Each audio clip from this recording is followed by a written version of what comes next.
going on, Jerome's? So we love calling out media malfeasance, especially the national media jabroni haircuts, right? But in doing that, when the media does get it right, we have to call a spade and give them credit. Now, Colin Cowherd generally has been pretty good about the Vikings the last couple of years. Predicted that they would do well in 2022 when no one else did.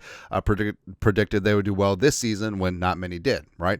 6.5 wins. Blah, blah, blah, blah, blah. And also, he was one of the first people in on slinging Sam Darnold. Now, that may be Southern California bias. He's always believed in Darnold, and now Darnold is getting things together here. And also, that certainly could affect his take about potentially trading JJ McCarthy. So, Cowherd this week talking about how the Seahawks should trade for JJ McCarthy. Now, that's part and parcel of the Vikings going all in with Sam Darnold, whether franchise tag and or long-term deal, even though they just made JJ McCarthy the number 10 overall pick, highest drafted quarterback in team history, traded up to go get him. But I don't know. So Cowherd says, if I was Seattle, I'd run to make that deal tomorrow. And like we said, Cowherd's been all in on Darnold throughout the season, calling a spade. Respect there. But no. Remember when Seattle was Vikings West for a long time? So, John Randall went over there before, but then it was Kevin Williams and Sidney Rice and Percy Harvin and Heath Farwell and just like Antoine Winfield went over there for a training camp too. And just like No, T-Jack, rest in power, became the coin toss dude over there for Seattle. No. Also, I'm pretty sure Adrian ended his career in Seattle too. No. Now, Cowherd's premise of this whole thing is that it's a bad quarterback draft, which I do agree, because Shedeur Sanders, the report that several teams don't have first-round grades on him, well, it only takes one. Right, Cam Ward, I think, has the tools to be a stud in this league, and Jalen Moreau just declared, I think, that he'll be a first-round selection as well because of the quarterback tax. But overall, it's not a tier 1 quarterback class, and frankly, I do think that JJ McCarthy would be quarterback 1 in this class. I think that he would clearly be the number 1 overall pick, and that's not even projecting if he came back for a senior year and then they opened up the offense to suit him. It's more, hey, if J.J. McCarthy from the 2024 draft was plopped into 2025, I still think that he would go 1-1, even though he was in the run for a scheme in Michigan when they won a national title. Also, he talked about how the Vikings, the reports that the Vikings want Sam Darnold back. I think that, yes, the Vikings came into the season with Darnold as a bridge quarterback, JJ as the future, but the calculus does change. And Darnold playing like the comeback player of the year, Darnold playing like a top 5 quarterback in this league, probably going to finish top 5 in MVP voting. Vikings at 14-2 on the precipice of winning the division, winning the 1 seed, and potentially win the Super Bowl. Yes, that does change the calculus. And I think that you have to have an open mind in this situation because things change. And then guess what? Darnold may even see that, hey, I want to get the bag, but my best chance to succeed is here in Minnesota, where they adopted me. The locker room loves me. I love working here with Kevin O'Connell. I'm not going to do better than Jefferson, Addison, Hockenson, who are all under contract through 2027. I'm not going to do better than Darrisaw when he's back, as well as Brian O'Neill. So I'm going to keep my ass here. Just take a smidgen less. But like I said, we'll cross that bridge, we'll get there. Plus, so Cowherd goes on this tirade where he didn't believe in McCarthy in 2024 and talked about how all the other quarterbacks were better. But then all of a sudden he's just like, the Seahawks would trade for him. So it doesn't really make sense there. Also, he brought up why the Vikings bring in Daniel Jones. They brought in Daniel Jones because it was value, and also it was more insurance for this season. Because if, knocking on all the wood, if something happened to Darnold, I mean, Nick Mullins is kind of fun for like stupid, goofy ass. Someone's gonna score 4 touchdowns a day. I don't know which team, right? But Daniel Jones, like in this system, he has the traits. The Giants kind of ruined him. Mama, I can change him. Kevin O'Connell and Kwesi both like that. So it was more insurance for this season. And taking a look for next year, if and when Darnold left or was tagged and traded. And I think that it was more about Daniel Jones backing up J.J. McCarthy for 2025. And then he gets into, trade McCarthy to the Seahawks. Seattle sends multiple picks. And then he talks about how the NFC North is stacked because of the Packers and the Lions and the Bears, and you need draft picks, which to a degree it is kind of fair because the Vikings are bereft of draft picks right now. Currently, they have a 1-5-5-7. They're projected to get at least a third-round comp pick from the Kirk Cousins leaving, that whole thing. Also, I don't know. Well, the Vikings knew that they were going to be bereft of draft picks because they used them to maneuver up to go get JJ McCarthy and Diamond Dallas Turner, right? And also Kwesi has assembled a pretty good rooster this season with $62 million dead against the cap, and also the Vikings have a ton of cap space opening in 2025, also 2026. So, yeah. Then the whole thing about getting value right now, you don't have to make that rash decision. Like, you can ride it out with both quarterbacks in 2025. And Darnold really has become, what was it, the Quebius, the quarterback God King? God King, that does matter. But Ginger Jesus is certainly taking off, and he's making the decision difficult. We said it during the offseason. The best possible scenario for the Vikings is if Darnold makes this decision this offseason difficult, right? And you got the ginger, the spicy ginger against the broccoli hair bussin', the generational thing. Plus, it's not like Darnold is 35, right? Darnold is 27, going to be 28. So he's still got a very thick THICC band of his prime left. And you've seen the heights that he can be at. And this is not empty calorie stats. He is going out there in clutch situations, game-winning drives, game-sealing drives. When you need a throw, when you need to pick up a first down to drain the clock and end the game, he can do it.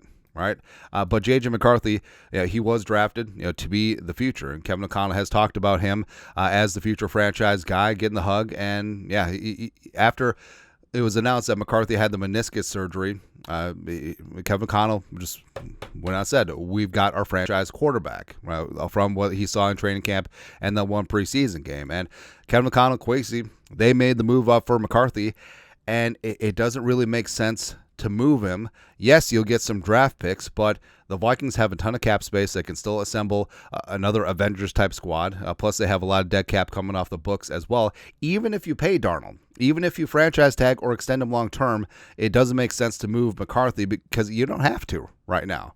All right, so reasons why this doesn't make sense. Just refuting and rebutting Cowherd here. You drafted McCarthy as the future. Right? That doesn't really change because, number one, the knee doesn't change a thing. People treat the knee as like, well, no one's ever the same after a knee. Like, this is not a ACL, MCL, PCL, DCL, dislocated kneecap, nerve damage. Just say that. Like, players get meniscus repairs all the time. He's going to be good to go. Right? Also, you must get number one pick value if he's moved. Again, Cowherd said too, it's a bad quarterback class. The free agent class, if you take Darnold out of it, it's nothing. It's like Kurt or Aaron Rodgers after their cut, which is kind of stupid. Or, Justin Fields, Zach Wilson. Mama can change him. But like we said, if McCarthy was in this draft class, he'd be quarterback one, probably the first pick in this draft. So if you're trading him for anything less than what a team would get for the number one overall pick, that's losing value, right? And outside of getting 3 1s and the first round pick in 2025 being high, or 2 1s and a starter, like if the Giants approached you with 2 first round picks and sexy Dexter Lawrence, maybe you listen, right? But anything less than that, we're not even starting a conversation, because the ultimate leverage in any negotiation is walking away. Right, you don't need to do the deal. Guess what? If we don't get 3 1s of value for McCarthy, he stays on the roster. Shocker, right? Like I said, Daniel Jones was value and his insurance. Right, getting a look at him for 2025 to back up McCarthy. It wasn't about, hey, we're just going to replace JJ McCarthy. No, so stupid. And like we said, the Vikings have $76.5 million in cap space in 2025 and $100 million. Very important in 2026, and that's with current cap estimates. I mean, it could shoot up even further. Say Netflix gets in like the AFC package. We'll see if that streaming works out long term. But even if they franchise tag Darnold, or if they sign him to a 3-year deal, or they leverage him into the 1-year deal where they can parse out the cap, it's like, I trust Brzezinski, I trust Kwesi, because it's not going to just absorb all the cap space, because yes, the plan was to have JJ McCarthy starting quarterback on his rookie deal. That's a great competitive advantage because you can spend your cap space elsewhere, build a roster, but plans change. And Darnold is playing like a top 5 quarterback right now. And guess what? If he comes back for a little less because he understands that his best chances to succeed is here and not with the Titans, right? That has a ton of value, because what more do you want? All right, we've had this revolving door of veteran quarterbacks, including Kirk Cousins. Never really found one that fit. You found one that fit. You're just going to let him walk? Like, you have a guy who's playing like a top 5 quarterback, just got voted to the Pro Bowl, should get some all-pro consideration, although he won't get it because Josh Allen and Lamar Jackson are insane. And you're just going to let him leave? Nah. It's something that you have to entertain anyway. Also, why would you trade McCarthy to a team that could be a thorn in your side for years in the NFC? And if JJ McCarthy pans out on that potential that you see in him, I mean, that's going to be a pain in the ass. And the whole Vikings West motif and memes are going to continue. Also, like I said, you can keep both in 2025 because JJ McCarthy's on his rookie deal. His cap hit in 2025, I think, is like $5 million. So whatever. And even if you pay Darnold, franchise tag, extension, whatever, you can keep both because the second most important player on the team is your backup quarterback, right? And also, frankly, I think at this point, that could be the best option because you want to make sure that this is legit with Sam Darnold. I'm pretty sure it is, but you want to make sure before you burn the boats. Say you extend Sam Darnold long term, and I don't think this happens, but what if he turns back into a pumpkin? I don't think it does. But say that's possible. Then you just let JJ McCarthy go, and he turns out to be a superstar, and you look like a horse's ass. Conversely, other side, it's a damned if you do, damned if you don't. If you roll with JJ McCarthy, maybe he doesn't pan out, the way that Sam Darnold does. Maybe he's just average. I don't think it's going to happen. I think that kid's going to be a stud here with the weapons and Kevin O'Connell, all the reasons why Darnold succeeded this year. McCarthy is going to have that too. And then Darnold goes out and continues to be a top 5 quarterback. Then you look like a horse's patoot yet again. All right, but if you have both for another year, JJ McCarthy fully healthy, maybe get some game action at the end of blowouts. You see him fully in training camp and preseason. You can make a more educated decision with more data. And guess what? Even if you franchise tag Darnold, you can tag him again in 2026 in a tag and trade. No, again, for the 17,000th time, that does not cost you a cap hit in a tag and trade. Cap hit comes in when he signs. Doesn't make sense for the player to sign. Whatever, but you can trade either later. So if Darnold proves that he's a guy, extend him long term. Maybe the Vikings are in the Super Bowl window right now.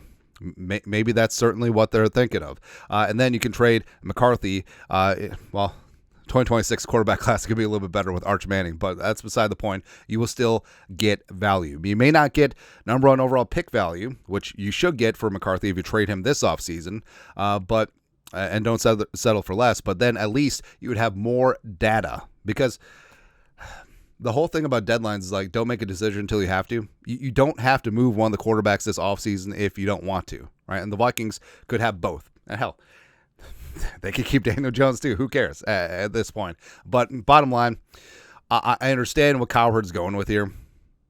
I understand it from Seattle's point of view because they're sort of in no man's land. I don't know what they do with Geno long term. Obviously, he's not the long-term answer. They're out of range to draft one of the top quarterbacks this year. This quarterback class is not very good to begin with. And also, slinging Sam Howell, even though he's half Korean, I don't know if they trust him, right? But no. Anyways, your thoughts are thoughts. Rebutting Colin Cowherd, where Colin was wrong on the Vikings trading JJ McCarthy to the Seahawks. No. Unless your thoughts, our thoughts, comment section, you guys know what to do. Skull production value.